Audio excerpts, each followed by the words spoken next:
I don't know how many it's been, they were caught just using the zip code in order to do the analysis. You know about that, right? Well, it was the same thing you're saying. They all come out of there the same. And so it was in the Houston paper that there had been a big batch of them where they just used the zip code to tell you what was in the soil. That's true. So, so we never use A&M. Or when someone comes in with the test, then we begin to talk to them, and the next thing we do is get the Texas Plant and Soil Lab test, and they're very different out of the same garden. What is available to the plant? So that's why I like those guys too. They've been doing that all along.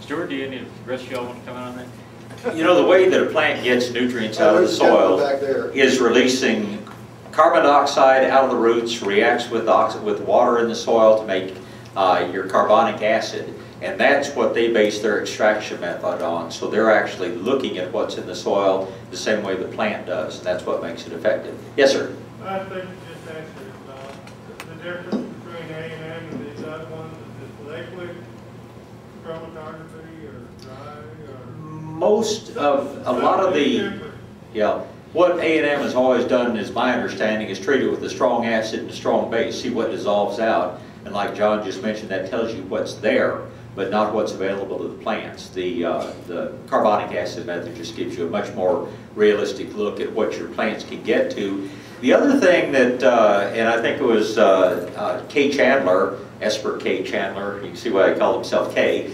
but what he told me a long time ago, and he's passed away a couple of years ago if y'all don't know, but taught us all a great deal about soils, and he said one of the big mistakes that people make is they go out and they scoop a little bit of soil off the surface and then send that in to be tested. Where are your plant's roots? Especially if you're growing fruit trees and things like that. Those roots aren't up in the top ½ inch of the soil. If you're going to get a decent answer on what your soil lacks or what it has, dig down and take that sample 6, 8, 10, 12 inches down in the ground. That's where your plant's roots are. And that's where you ought to be taking the soil sample so that you know what's there. But again, most people just go out with a little shovel, dig a little bit of soil off the top of the soil, off the ground, and that's not really telling you what you need to know. Let's see. Okay. They now have available kits, folks, that you can go to. I don't know if John Drumgold has, but I know Gardenville does, that you can take home and do your own. And what's nice about it is it tells you how to take a soil sample. And you're right, it tells you how much to scrape away, how deep to go, what are you doing. The other thing they will offer, and I don't know, they will also do a Malik 3 test. That is what everybody else is using. Why would that be valuable? Because if you want to compare it to A&L or Texas A&M, you can do it. It's a very inexpensive test, and you can get that Malik 3 test and then compare it to their carbonic test. Then you can see where the differences are and which direction to go as you either change labs or change direction. So they do offer that available, which they didn't do before. And it is valuable as a comparison. If for years you've been using A&M, now you can find out, hey, what direction am I going? So anyway, those are both available in that kit. And I don't work for them. I just happen to think it's a great way to send it in. All right, let's, I'm going to pass this first to John, and then, well, I'm actually going to do 2 questions at once. I know Stuart will want to weigh in on this, and everybody else as well. Number 1, what is a good potting mix for container vegetable gardening? I know you've just come out with your square foot garden mix. Is it better to mix your own?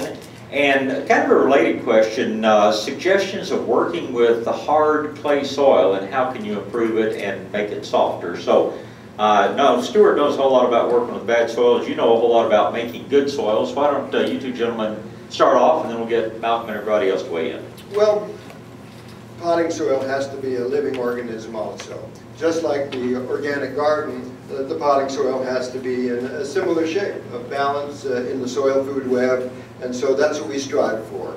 And in our soil, we use an assortment of compost to get that wide array of organisms and food sources, so that anything that you put in there will do very well.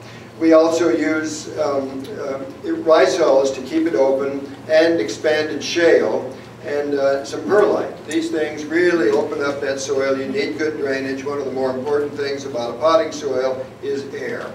If there's no air in there, like some of these dirt mixes are 99 cents at a chain store, your plants aren't going to thrive.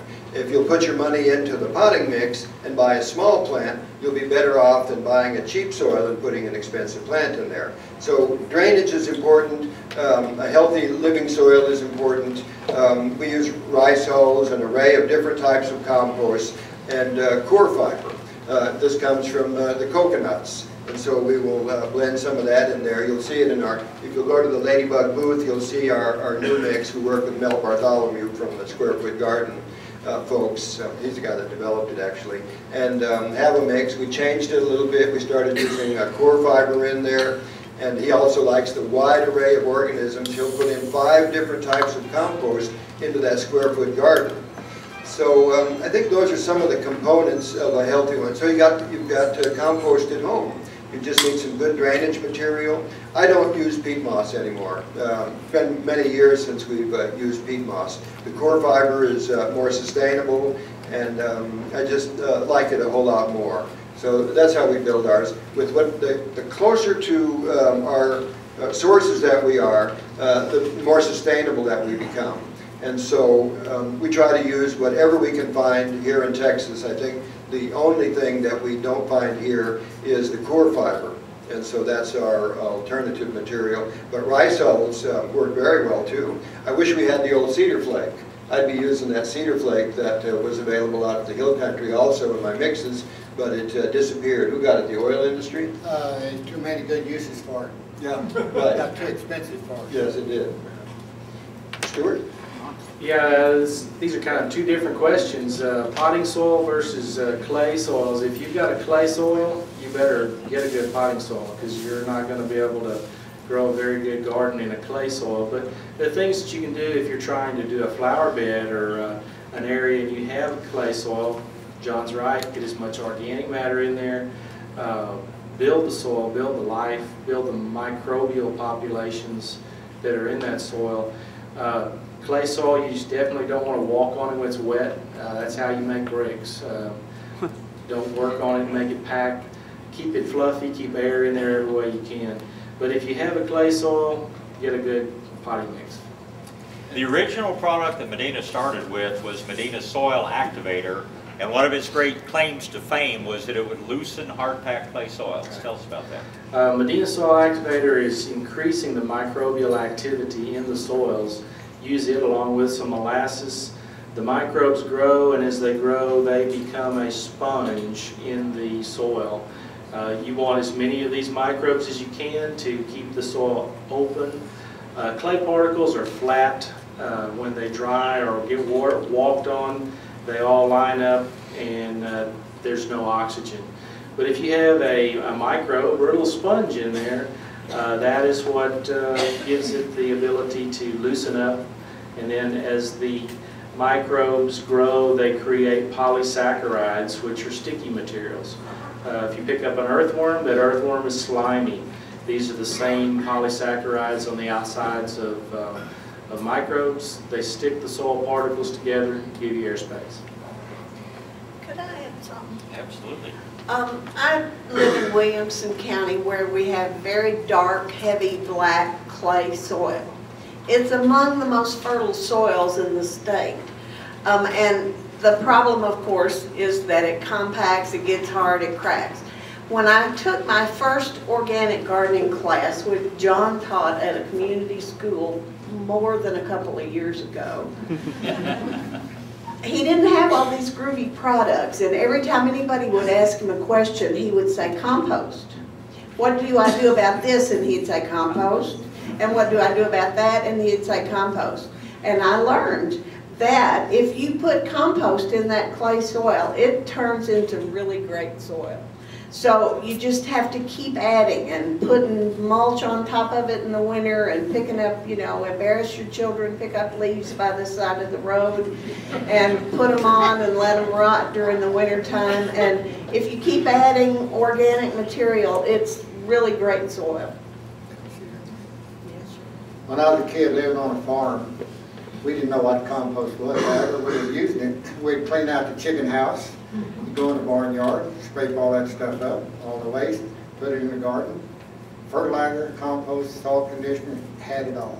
Nature been giving it to us free all these years, and we didn't know.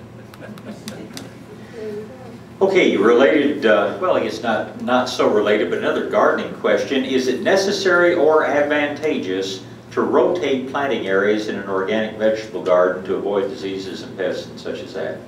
How do y'all feel about crop rotation? Is it as important in an organic garden, or is it important in an organic garden? Can I try it first? The answer is no, you're not